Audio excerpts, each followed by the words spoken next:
প্রতিষ্ঠিত, এখানে কোনো ভালো কোনো শিক্ষা প্রতিষ্ঠান। আমরা এই হসপিটালটি ঠাকুরগাঁ স্থাপনের মধ্য দিয়ে ঠাকুরগাঁকে চিকিৎসার হাব বানাতে চাই।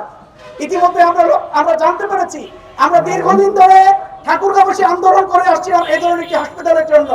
আমরা দীর্ঘদিন ধরে আন্দোলন করে আসছিলাম আমাদের ঠাকুরগাঁ যে বিমানবন্দরটি দীর্ঘদিন ধরে অকেজো হয়ে পড়ে আছে, সেটি বন্ধ হয়ে আছে।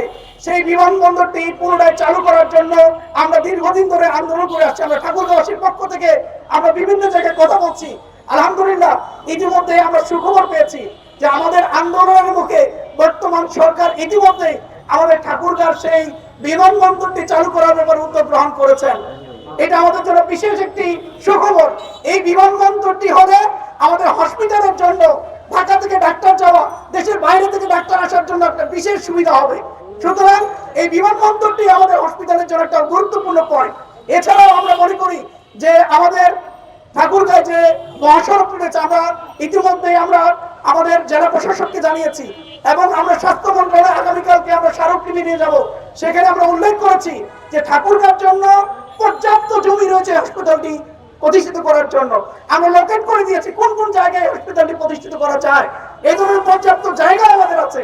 সুতরাং আমাদের জায়গা আছে, আমাদের জন্য আমরা অবহেলিত। এখানে আমাদের ভালো কোনো হসপিটাল নেই, প্রায় 40 লক্ষ মানুষ এখান থেকে চিকিৎসা সেবা নিতে পারবে। এখানে উন্নত কোনো ট্রিটমেন্টের ব্যবস্থা নেই। সব মিলিয়ে যৌক্তিক পয়েন্ট হলো আমাদের ঠাকুরগাঁও হাসপাতাল স্থাপন করা। সুতরাং আজকে হসপিটাল নিয়ে যারা কাজ করছেন, স্বাস্থ্য মন্ত্রণালয়, স্বাস্থ্য উপদেষ্টা এবং বর্তমান সরকার যারা কাজ করছেন এবং যারা অংশীদার হিসেবে যে দেশগুলো কাজ করছেন, আমরা প্রত্যেকে আহ্বান জানাই আপনারা আমাদের এই প্রিয় ঠাকুরগাঁতে আসুন। এই অবহেলিত ঠাকুরগাঁতে আপনারা আসুন, দেখুন এখানকার মানুষগুলো কতটা বঞ্চিত। শুধু স্বাস্থ্য সেবা নয়, সকল দিক থেকে এখানে বঞ্চিত। এখানে কোনো ভালো কোনো শিক্ষা প্রতিষ্ঠান নেই, এখানে কোনো আমাদের বিশ্ববিদ্যালয় নেই, এখানে কৃষি ইনস্টিটিউট নেই।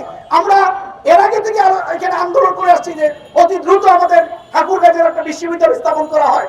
আমরা আবেদন করে আসছি আমাদের ঠাকুরগাঁয়ের একটা কৃষি ইনস্টিটিউট প্রতিষ্ঠিত করা হয়।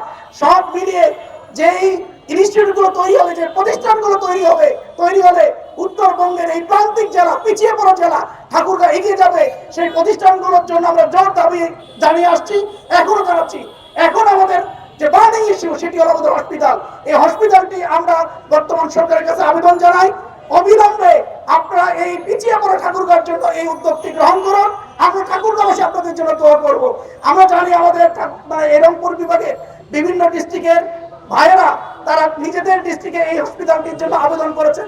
আপনাদেরকেও সম্মান জানাই, আপনাদেরকেও শ্রদ্ধা জানাই। আপনারা দাবি করতেই পারেন, এতে কোনো আপত্তি নেই, কিন্তু আপনাদের কাছে, আপনাদের বিভাগের কাছে প্রশ্ন আমাদের যে আপনারা চিন্তা করুন কোন জায়গায় হসপিটালটি হলে পুরো রংপুর বিভাগের মানুষের জন্য উপকার হবে। সুতরাং আপনারা হয়তো আমাদের সাথে এক পর্যায়ে একাত্ম ঘোষণা করবেন, আসলে ঠাকুরগাঁয়ে হলেই এটা যৌক্তিক পয়েন্ট হবে এবং রংপুর বিভাগের পুরো মানুষগুলো এখান থেকে উপকৃত হতে পারবে।